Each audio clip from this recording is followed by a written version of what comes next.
In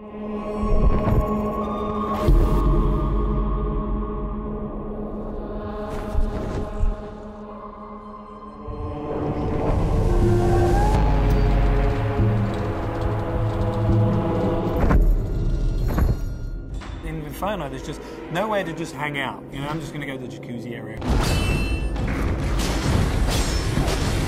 Anger is all about just intense violence and rage.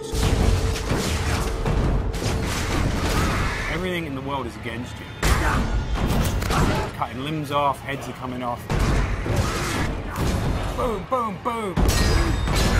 Anger is definitely a level that Dante can sort of unleash his fury in.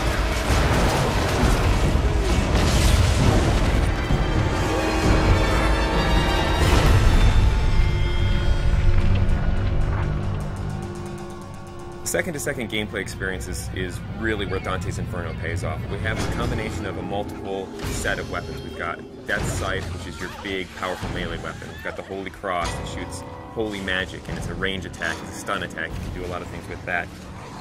In addition to that, we have magic. You'll have magic powers that are on the righteous side and the unholy side. If you're in trouble and you want to like get out of the way or jump in the air or roll over there, whip out the scythe, blast across, all those things just kind of lead into each other. You don't kind of have to stop, start up something else. The main thing is you have a big ass scythe in your hand. We had like a sword at first. It wasn't feeling right. It just felt small and puny. The scythe's the thing here. That's almost the other character in there. The scythe that Dante uses is actually Death Scythe. It's dark, it's evil, it's punishing, it's sharp.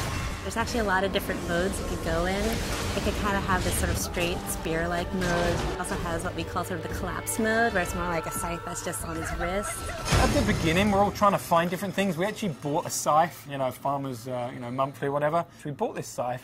As soon as we got the scythe, it's got the little handles like, no, this ain't gonna work. Sometimes you'll come into work and like you'll go to the kitchen and get coffee and there's just like some guy over there like with a broomstick and he's looking at himself in the mirror like doing this or going. So not only punishing everyone with that scythe, the other part of the combat is you've got the cross as well. The cross primarily is about stunning, pushing back, holding off enemies to buy yourself time. You know, it never really touches anyone physically. It's more about the power that they get from it.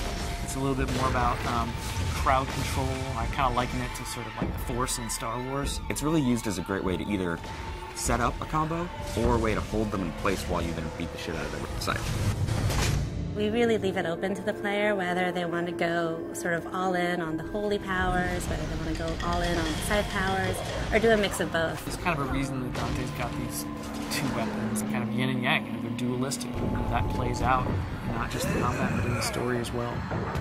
That's the whole personality of Dante's Inferno. The most important thing to us was making sure that the combat felt awesome. One of the big things that we wanted to do in Dante's Inferno is really have the game run at 60 frames per second. 60 feels free, it feels fluid. 30 feels like you're drunk. I mean, we did some tests, you know, where we took 30 and we took 60. You can totally tell the difference. As soon as you go to 60, you just see the flow, you see the trails, the scythes leaving behind, and just the smoothness.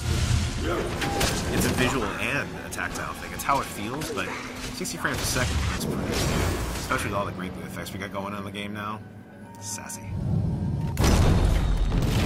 By the time you get to anger, you're kicking some ass, but don't get too comfortable, because pretty soon the shit's really going to go down. Going to anger, which is really combat focused, and you're really going to test your skills in that arena.